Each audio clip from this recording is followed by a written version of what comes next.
बच्चे का पूरा पेट काटा जा रहा, उसका हार्ट, उसका लंग निकाल के बाजू रखा जा रहा और माँ-बाप सिर्फ़ एक ग्लास है, उसमें से बच्चे को देख रहे तड़पता हुआ। 5 महीने की जो सोनोग्राफ़ी रहती है प्रोकेयर में जो की गई थी, वहाँ पे डिटेक्ट होना चाहिए था हमारे। कभी बात अगर निकाले तो आंखों से आंसू आते हैं। इसी के साथ जो एक मिस डायग्नोस की वजह से बच्ची को इतना 6 महीने का सफर करना पड़ा। हमने खाना जो है तो रोड पर खाए। हमने हमारे एक पक्षकार है जिनका नाम है श्रीमती हिना आफरीन शेख, हिना इरफान शेख गालिबन।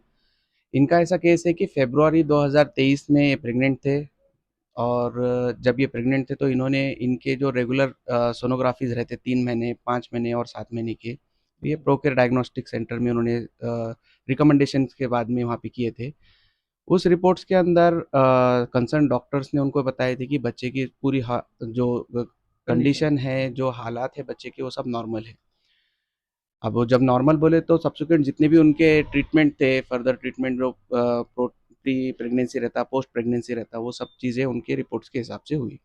बच्चे की डिलीवरी हुई, डिलीवरी होने के बाद में 1 महीने के बाद में वो बच्चे को ब्रीदिंग में प्रॉब्लम होने लगी, बहुत ज़्यादा प्रॉब्लम होने लगी।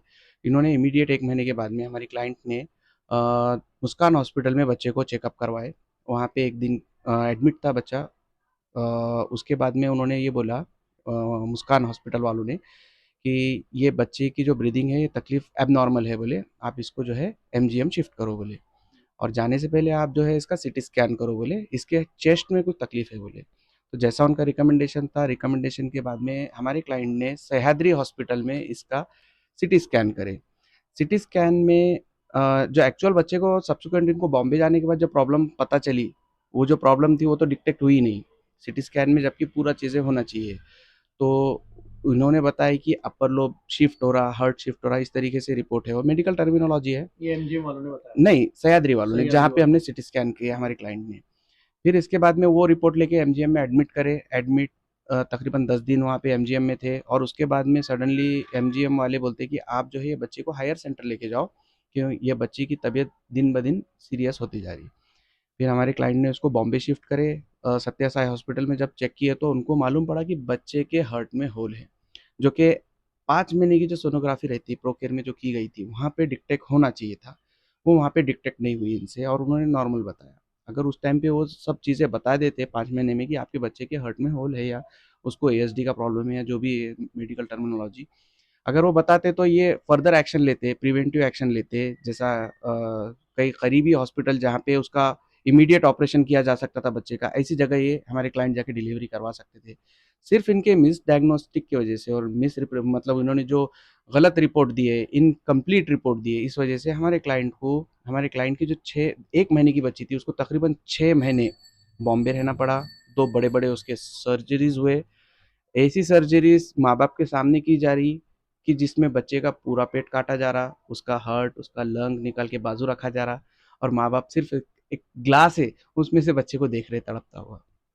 बहुत एकदम आप एक माँ बाप बन के अगर इसको देखेंगे, वो तकलीफ वाली बात है। ये सिर्फ इस वजह से हुआ कि हमारे पास की जो डॉक्टर जिनके अगेंस्ट में हमने मेडिकल नेग्लिजेंस का केस कंज्यूमर फोरम में किए हैं, इन्होंने अगर कंप्लीट डायग्नोस्टिक करे होते, अगर और प्रॉपर तरीके से इसकी रिपोर्ट दिए होते, जैसा दूसरे रिपोर्ट्स में आते 5 महीने की रिपोर्ट्स में कि भाई आपके बच्चे को ऐसे-ऐसे प्रॉब्लम है, आप इसका इलाज करो बोल के। तो ये प्रिवेंटिव एक्शन लेते थे। बच्चे की आज जो तकलीफ हुई उसका अपर लोब जो है लंग का, वो डिस्ट्रॉय हो चुका था, निकाल के फेंक दिए।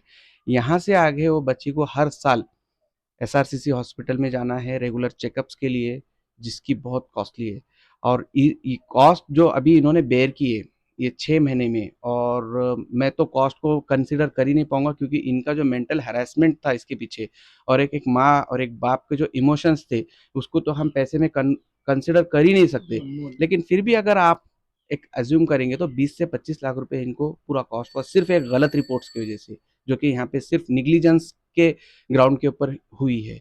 हमने कोर्ट में केस फाइल किया है, देखते हैं इंशाल्लाह कोर्ट उसके ऊपर क्या फैसला देता है। आपको डेट वगैरह दिया कोर्ट ने? हाँ, कोर्ट की डेट है गालिबन इसमें 3 अप्रैल डेट दी गई है। एडमिट हो चुका है मैटर, नोटिसेस इंशाल्लाह निकल जाएंगे आज या कल में और देखते हैं 3 तारीख को क्या होता है। अप्रैल महीने में नेक्स्ट मंथ की हमको अगली तारीख दी हुई कोर्ट ने। इसके अलावा महानगर पालिका पुलिस कमिश्नर ऑफिस कहीं पे आपने हमारे कंप्लेंट क्लाइंट की? ने इसके इसके लिए जब ये बच्चे का ऑपरेशन हुआ था इमीडिएट इन्होंने हमारे क्लाइंट ने कुछ कंप्लेंट्स किए थे, पुलिस कंप्लेंट्स भी किए थे और आरोग्य अधिकारी के पास भी कंप्लेन किए थे कि साहब इस तरीके से ये लोगों ने मिसकंसेप्शन हमारे साथ किया है और हमको मिसलीडिंग रिपोर्ट दी है, जिसका हर्जाना हमको खामियाजा बहुत ज़्यादा बच्चे की जान के ऊपर बनाई थी, ये सब करना पड़ा।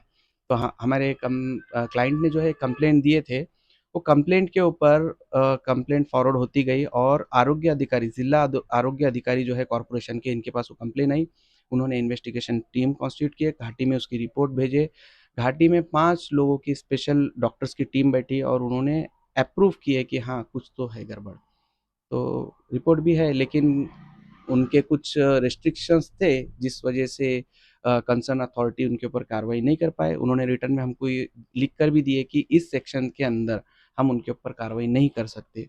इस वजह से फिर इमीडिएट एक्शन बोल के कंज्यूमर फोरम में कंप्लेंट फाइल की हुई है हमारे क्लाइंट की तरफ से। लेकिन उन्होंने ये माना कि गलती है, इसमें कहीं न कहीं गलती हन हुई है। ये जो सीनियर पैनल बैठा था घाटी जी। का, वो उन्होंने माना कि गलती है, कि जो एएसडी का जो प्रॉब्लम था बच्चे को, मेन ये जहाँ पे पहले 5 हाँ, डायग्नोसिस 5 महीने की जो सोनोग्राफी है, उसमें डिटेक्ट होना चाहिए था, बट वो हुआ नहीं। उन्होंने रिटर्न भी दिए उनकी, लेकिन सिर्फ लीगल रेस्ट्रिक्शंस की वजह से वो उसके ऊपर कार्रवाई नहीं कर पाए।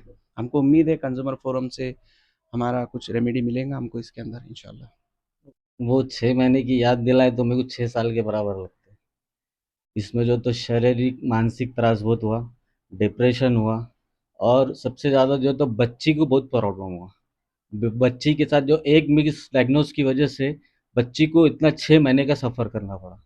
और उसमें जो तो मेरी भी बहुत प्रॉब्लम हुई, मेरी वाइफ की भी बहुत प्रॉब्लम हुई। हमने खाना जो है तो रोड पर खाए, फुटपाथ पर खाना खाए, वड़ा पाव, कभी वड़ा पाव खाए, कभी दाबेली खा के हमने दिन गुजारे, और कभी तो बाहर सोए हमने। सिर्फ जो है तो वाइफ को अलाउड था अंदर, हस्बैंड को तो अलाउड नहीं था। हमने बाहर ऐसे पूरे 6 महीने गुजारे। ना हमारे को सही तरीके से फ्रेश होने को जगह थी, ना कोई चीज़ को जगह थी। ये एक मिस डायग्नोस की वजह से मेरे को बहुत तकलीफ हुई। अब वो अगर कभी बात अगर निकाले तो आंखों से आंसू आते हैं। जैसा सह्याद्री के पास सिटी स्कैन करके एमजीएम में एडमिट हुए, तो तकरीबन 10 दिन वहाँ पे एडमिट थे। उन्होंने 10 दिन हमको वहाँ पे हमारे क्लाइंट को रखा है, एनआईसीयू में एडमिट थे। इन बिटवीन उन्होंने बहुत सारे टेस्ट भी करवाए, जिसमें टूडी को भी था। और लास्ट में फिर जब ये बोले कि बच्चे का जो इलाज है वो हमारे बियॉन्ड कंट्रोल है, आप इसको हायर सेंटर शिफ्ट करो, और डिस्चार्ज कार्ड उन्होंने हमको उसके बारे में दिया है। लेकिन सरप्राइजिंगली जो प्रॉब्लम एक्चुअल बच्चे को था, वो डिस्चार्ज कार्ड में मेंशन किया ही नहीं उन्होंने, कि उसको एएसडी है, 4 होल है, या उसका लंग डिस्ट्रॉय हो गया, खराब हो गया शिफ्ट होके दब दब के, ऐसा कुछ भी उन्होंने डिस्चार्ज कार्ड जोड़ दिए उसके एमजीएम वालों ने, तो उसके अंदर ऐसा कुछ भी मेंशन करके दिए ही नहीं। जी, इस तरीके से। तो अभी हमारे जो रिस्पोंडेंट्स है, हमने 3 सेपरेट कंप्लेंट फाइल किए, क्योंकि तीनों के कॉज ऑफ एक्शंस अलग अलग थे। प्रोकेयर डायग्नोस्टिक सेंटर वालों की अलग कंप्लेन है कि उन्होंने मिस डायग्नोस किए। 5 महीने की सोनोग्राफी में जो रिपोर्ट्स आनी चाहिए थी एक्चुअल में वो नहीं आई, इस वजह से प्रोकेयर डायग्नोस्टिक सेंटर हमारे रिस्पोंडेंट है। सेकंड केस में सह्याद्री डायग्नोस्टिक सेंटर है, क्योंकि सीटी स्कैन में भी वो एएसडी उन्होंने है बोल के नहीं बताया, जबकि सीटी स्कैन में ईच एंड एवरीथिंग डिस्कवर होना चाहिए था। जी, तो वो भी हमारे एक दूसरे केस में रिस्पोंडेंट है। और तीसरा केस हमने एमजीएम के ऊपर करे, कि हमारा ये कहना है कि जब बच्चे की कंडीशन इतनी सीवियर थी, बच्चे की ब्रीदिंग कंट्रोल में नहीं थी, तो आपने वहाँ पे 10 दिन उसके पास क्यों रखे, जबकि आपके पास उसकी फैसिलिटी अवेलेबल नहीं थी।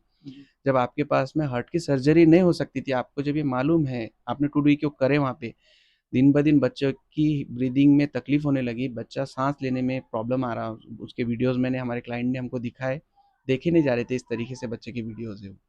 तो जब बच्चे की ऐसी कंडीशन है, तो आपने 10 दिन टाइम पास क्यों करे, इमीडिएट बता देना चाहिए था, या इनका कुछ भी दूसरा ऑप्शन ढूंढ सकते थे। जैसा अभी लास्ट टाइम जब इन्होंने बताया, तो उन्हें बॉम्बे में गए, एसआरसीसी में गए, और सत्य साई हॉस्पिटल में गए।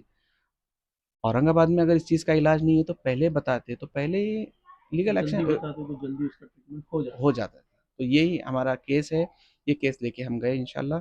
उम्मीद है कोर्ट से कि कोर्ट हमको इसमें कोई रेमेडी देगा इंशाल्लाह, और यहाँ से आगे कम से कम ये लोग, कोई भी पेशेंट रहो, आज हमारे क्लाइंट के साथ हुआ, कल किसी और के साथ हो जाए, तो कम से कम केयरफुली ये डायग्नोस तो करेंगे इंशाल्लाह। तो ये हमारा एक इंटेंशन था, और हमने इस वजह से एक केस फाइल किया हुआ है। देखते हैं कोर्ट में क्या होता है इंशाल्लाह।